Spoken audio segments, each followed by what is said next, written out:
Hello, I'm Esther Githu-Ewart. Welcome to Africa 54. Here's what's coming up.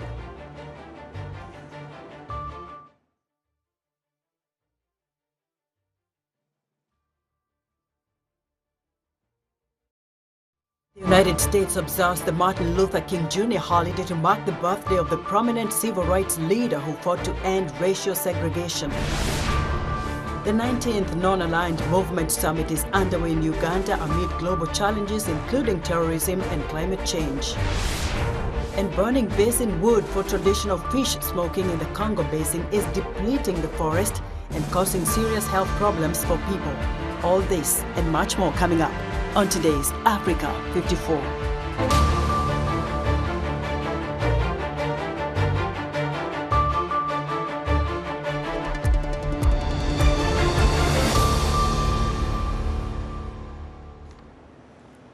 We begin our broadcast here in the United States, where on Monday, U.S. President Joe Biden is observing the annual Martin Luther King Jr. holiday in Philadelphia, Pennsylvania. President Biden is volunteering at a hunger relief organization in Philadelphia for the third consecutive year, one of the many community service projects across the country held on the King holiday. Every year on the third Monday in January, Americans honor King, the slain civil rights leader who in the 1950s and 1960s organized a non-violent protest against Southern segregation, the struggle for black equality and voting rights. Vice President Kamala Harris is giving an address in the southern state of South Carolina that the White House says will encourage people to use their voices to continue fighting for justice and against the attacks on fundamental freedom. Now, every January, the United States observes the Martin Luther King Jr. holiday to mark the birthday of the prominent civil rights leader who fought to end racial segregation.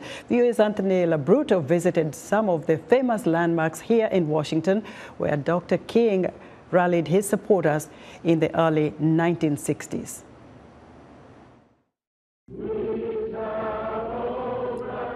Coinciding with the March on Washington for Jobs and Freedom, Dr. King rallied his supporters alongside those who were in support of civil rights legislation proposed by then-President John F. Kennedy. Martin Luther King's famous 17-minute I Have a Dream speech conveyed African Americans' anger with racial segregation, which denied them the right to achieve the American dream of upward social mobility and freedom of movement within the United States. Drawing from his own experiences of racism, Dr. King hoped to inspire his supporters, as well as the United States Congress, to look forward toward the future and achieve the dream of racial equality. The speech is widely considered to be one of the most powerful and cited in American history. In 2011, the United States National Park Service dedicated the Martin Luther King Jr. Memorial on the National Mall, making Dr. King the first African American to have his own dedicated memorial, as well as the fourth non-U.S. president to have their own memorial. With the physical address of 1964 Independence Avenue to mark the year of the signing of the Civil Rights Act, the Martin Luther King Jr. Memorial is steeped in symbolism. The two large mountains in the center of the memorial are meant to embody a mountain of despair, with a contrasting colored stone carving of Dr. King meant to be the Stone of Hope, that looks out over the tidal basin onto the horizon. Along the outer edges of the main statue are quotations of Dr. Martin Luther King made throughout his life and career as a civil rights activist. Now, for more on the Martin Luther King Jr. U.S. holiday, I'm joined live from here in Washington by VOA's Anthony LaBruto. Hello, Anthony. What's happening? What's happening at the National Mall, Anthony? What's happening at the National Mall, Anthony? Absolutely. So at the National Mall, right, a little while ago, actually, at the Martin Luther King Memorial right behind me, there was a wreath-laying ceremony at 9 a.m. that was sponsored by the King Center and Dr. King's family, who came to lay wreaths in remembrance of Dr. King. Now, throughout the rest of the day, there'll be many, many celebrations on the National Mall in Washington, D.C. In southwest D.C., in the Anacostia neighborhood, around 1,000 people have started walking from the downtown Anacostia Center towards the river's edge right behind me as a peaceful form of as a peaceful walk now coming up to the National Mall. Now, throughout the rest of the day, too, there's going to be at the African American History Museum, as well as the MLK Library in downtown D.C. There'll be special exhibitions, seminars, conversations, and remembrances of Dr. King and his nonviolent legacy. Anthony, the theme of this year for MLK Day is very, loaded. It says, so how are people celebrating it? It says, living the dream. It starts with me, spreading hope, courage, and unity. What are you seeing? Absolutely, and so particularly starting with me, the King Center has rolled out the Nonviolence 360, which is their global application of Dr. King's nonviolent doctrine, and especially they've noted in wars, and particularly in Israel and Ukraine, that peace can only be achieved through peaceful actions and not through retaliatory actions. And so what can people do to come to the table to bring more peaceful solutions and usher in another era of peace? Very great theme right there, and hope we can all act that way. Anthony LaBruto live for us from the Martin Luther King Memorial here in Washington, D.C.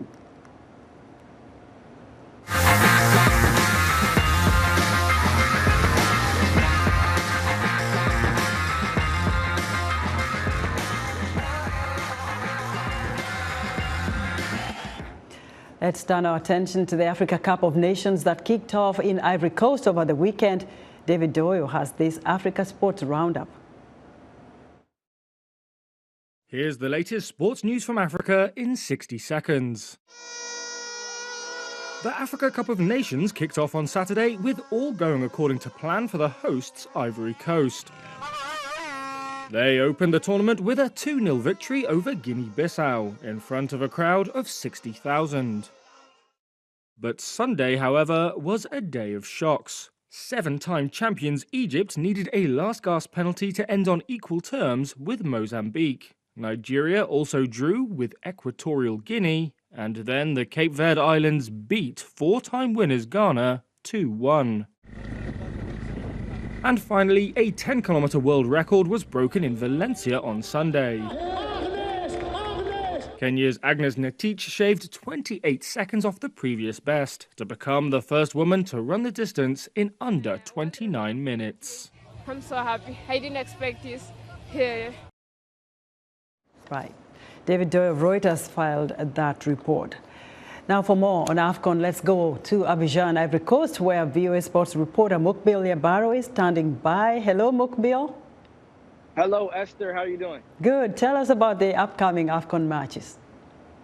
Absolutely. So as we just heard, the matches that just happened over the weekend, wrap-up has been insane. Ivory Coast won, as we know. Nigeria and Egypt, two giants, ended up with draws, and Cape Verde stunned Ghana. Recently, we just finished a match watching Senegal and Gambia.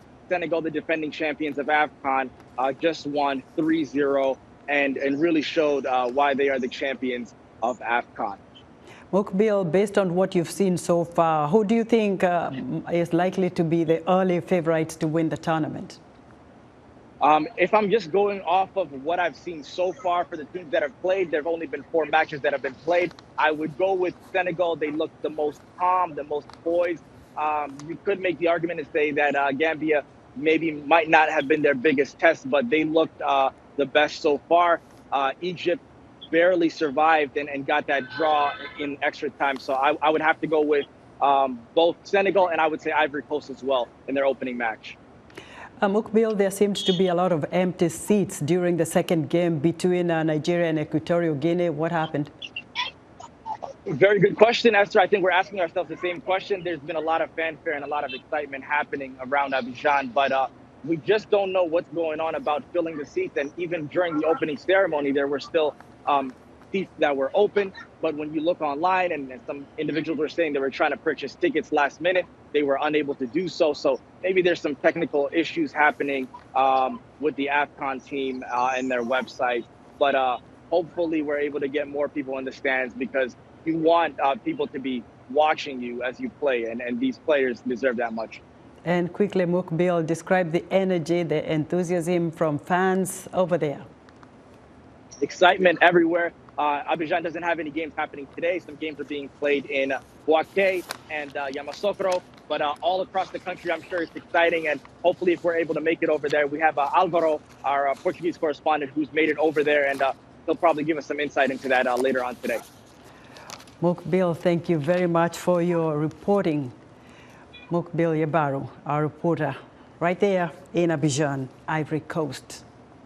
Voting in Comoros, an archipelago off Africa's east coast, was held on Sunday in an election largely expected to hand a fourth five-year term to President Azali Assoumani, who faced 5 opponents in a vote that other opposition leaders boycotted.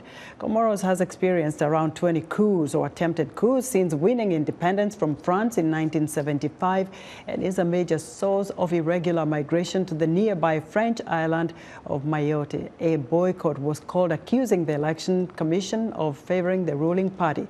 The commission denied the allegation, saying the vote would be transparent. Assoumani, a former army officer, first came to power in a coup in 1999. He has since won 3 elections and has served as the chair of the African Union for the past year.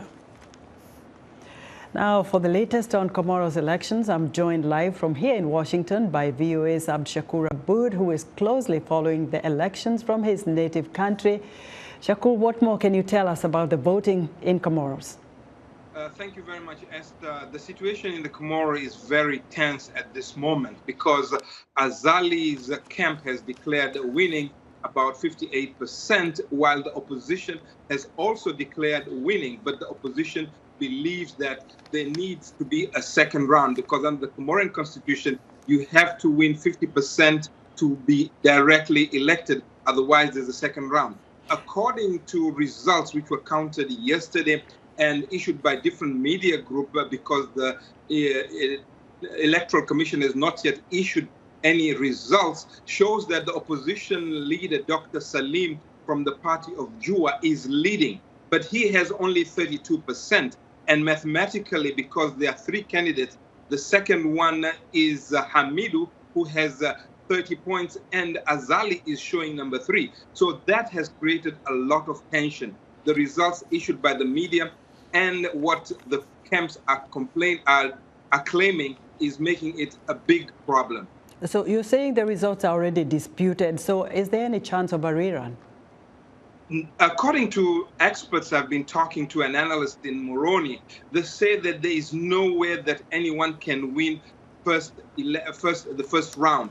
There has to be a second round because it shows that many people voted against Azali. So it looks like there is a second round, but Azali is not willing to go for a second round because he believes he could lose in the second round because the opposition will rally behind the main opposition leader and the chances of him to win will be very slim. So tensions are very high in Moroni right now.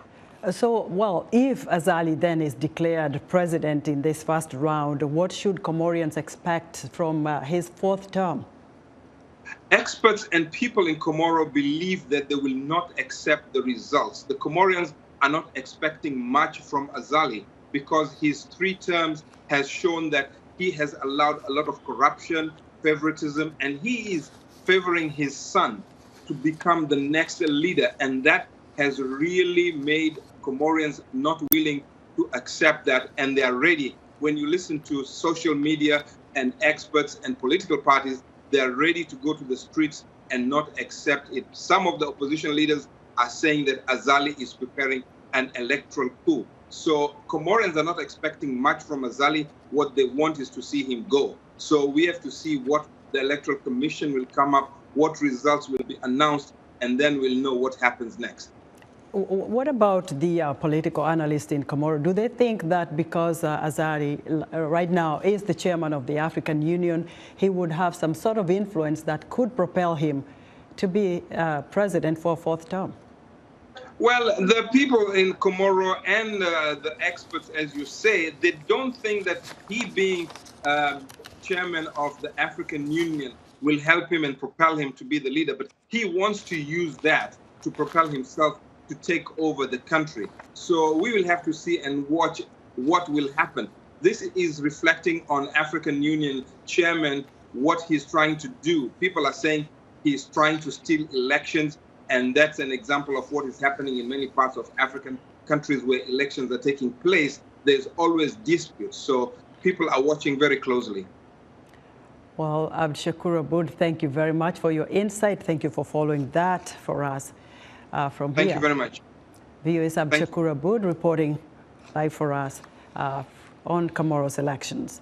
Several Tunisian opposition political parties and human rights organizations staged a demonstration in Tunis on Sunday to commemorate the 13th anniversary of Jasmine Revolution, which toppled the former dictatorial regime in 2011.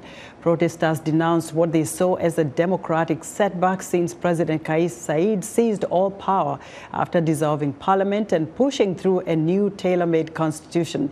Demonstrators at the rally held up photographs of political prisoners and called for their release. For the organizers of the demonstration, the spirit of the 2011 revolution that led to the Arab Spring is still present in the Tunisian streets.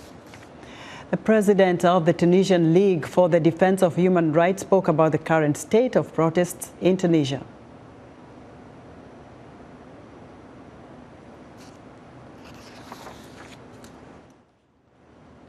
Right, we move on. Freedom of expression has been in sharp decline in Tunisia since President Kais Saied came to power. More than 20 opponents have been imprisoned for 10 months for allegedly plotting against state security without any evidence to support this accusation, according to their lawyers. The 19th Non-Aligned Movement Summit is underway in Uganda amid global challenges, including terrorism and climate change. The 5-day-long summit is the largest grouping of states worldwide after the United Nations. The NAM summit is held every 3 years, usually on a different continent. UN Secretary General Antonio Guterres, Commonwealth Secretary General Patricia Scotland, and more than 50 heads of state and government are scheduled to speak at the summit. The 19th Summit of the Heads of State and Governments of the Non-Aligned Movement, or NAM, is taking place in Kampala from today, Monday, 15th to 20th January. The summit is attracting officials and heads of states from over 120 countries across the globe, as well as international organizations as observers. Several officials from different countries have already arrived in the Ugandan capital, Kampala, while most heads of states will arrive on Thursday, 19th. Since its formation, in line with the principles of the United Nations Charter, the NAM has been instrumental in championing international peace and security. At this summit here in Kampala, delegates are expected to discuss and suggest solutions to several global challenges such as world food insecurity, migration and immigration, unemployment, health pandemics, climate change and terrorism, among the myriad of challenges.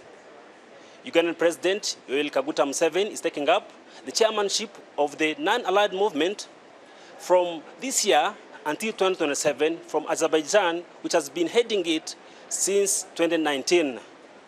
Ugandan officials say they believe the summit will be a boon to the economy as delegates visit other parts of the country and bring in tourism revenues. For VOA News, I am Mugume Davis Rwakarinji reporting from Kampala, Uganda.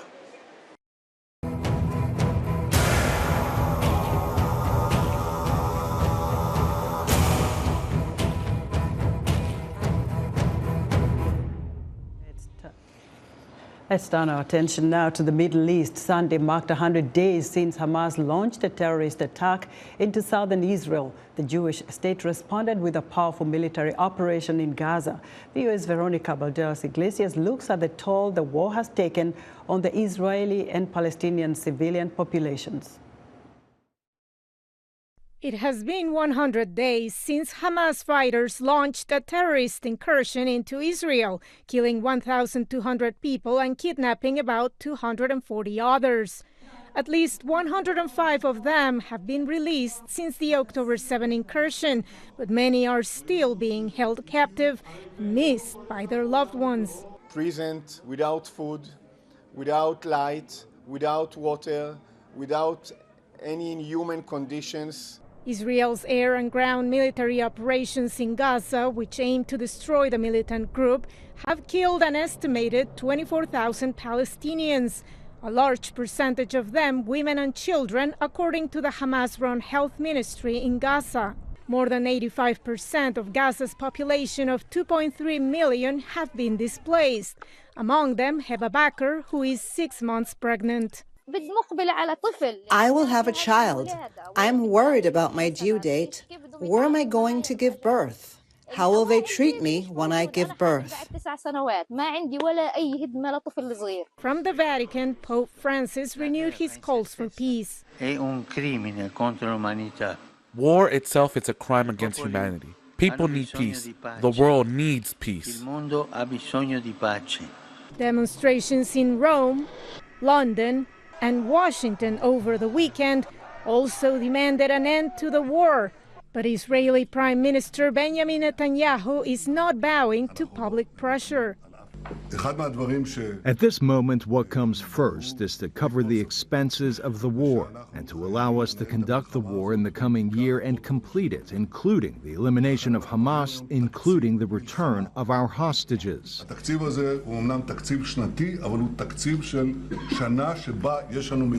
On Saturday, Osama Hamdan, a senior official with Hamas, which is a U.S. designated terror group, said the captives are being taken care of.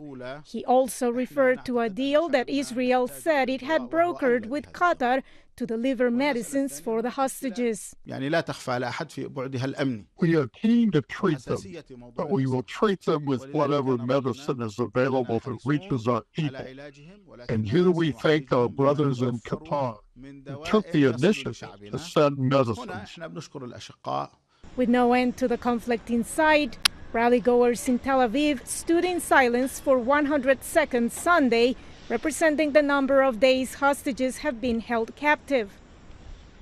Pauses in civil and commercial activities were also announced by Israel's Labor Union Federation, marking the solemn benchmark in the war. Veronica Valderas Iglesias, VOA News. Thousands of protesters gathered in Washington for a March for Gaza rally as the Israel-Hamas war reached 100 days. The march was part of a global day of protest demanding a ceasefire in Gaza. Saqib ul-Islam has more. We demand a ceasefire! Tens of thousands of protesters from around the United States gathered in Washington for the March for Gaza rally on Saturday, demanding a ceasefire in Gaza and a halt to U.S. aid to Israel. They should immediately cease all funding to Israel. They should cease all assistance to Israel, and they should demand a ceasefire today. My name is Ishmael. Several Palestinian Americans offered emotional accounts of friends and relatives killed or wounded in Gaza. I have family in the West Bank. Farah Mahmoud says she has lost 3 family members in the ongoing violence. I think a lot of people have become more aware of what's happening because of the protests, because we're using our voices to bring awareness, and our voice is the most powerful thing that we could do. Along with Arab Americans, many Jewish, Christian, and other faith organizations attended the rally, which was part of a global day of pro-Palestinian marches in several major cities. Over 800 of us have signed a letter to the president. The event featured remarks by political leaders, White House and congressional staffers, and many faith leaders. We say ceasefire now! Let us use that same force to leverage our voting bloc in 2024 and re-elect people who represent us and vote out those who misrepresent us. Ceasefire now! Ceasefire now! Ceasefire now! Protesters here say they demand an immediate and permanent ceasefire in Gaza. And many U.S. citizens here, they say that what happens in Gaza will impact how they vote in next U.S. presidential elections. I'm not voting for Biden or Trump. I'm going to vote for someone third party. I will never vote Democratic or Republican. Ever.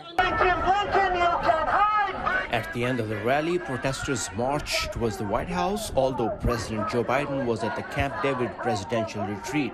The main purpose of this rally today, which is historic in nature and in size, we believe it is the largest pro-Palestine demonstration and rally in the history of the United States, is to express solidarity with the people of Gaza and the people of Palestine.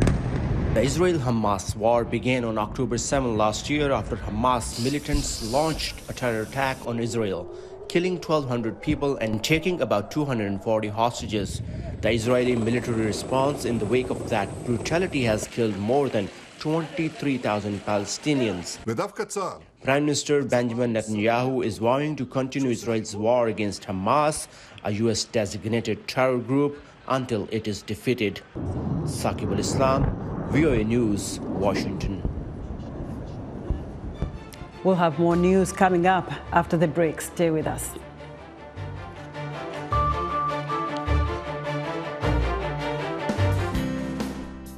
Health, wellness, sport, beauty, medical breakthroughs. Healthy Living cares about your well-being. What are the main health concerns in Africa and around the world? Find out the latest on coronavirus. Connect with our experts and ask them questions. How long does the virus stay? Join me, Linor Moudou, in Washington every week on Healthy Living, right here on VOA.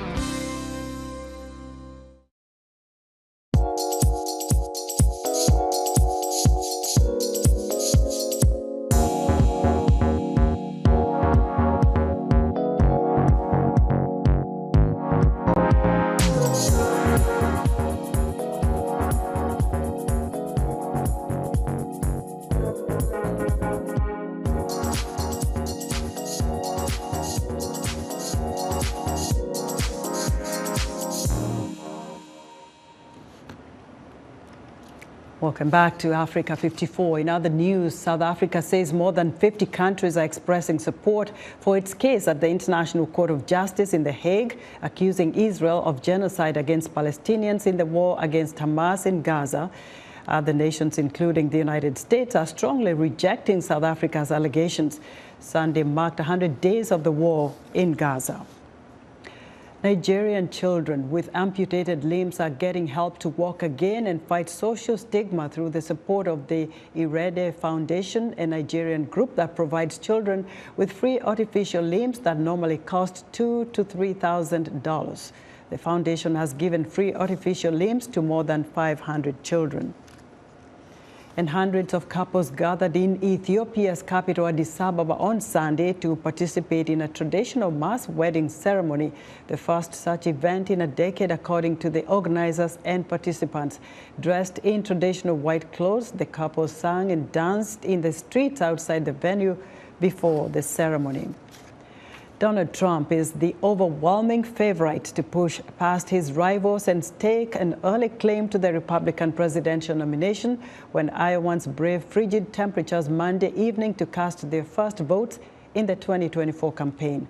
The former president's dominant position has turned Iowa's first in the nation contest into a race for second place, as both Florida Governor Ron DeSantis and former UN Ambassador Nikki Haley are aiming for a clear run-up finish to emerge as the chief alternative to Trump.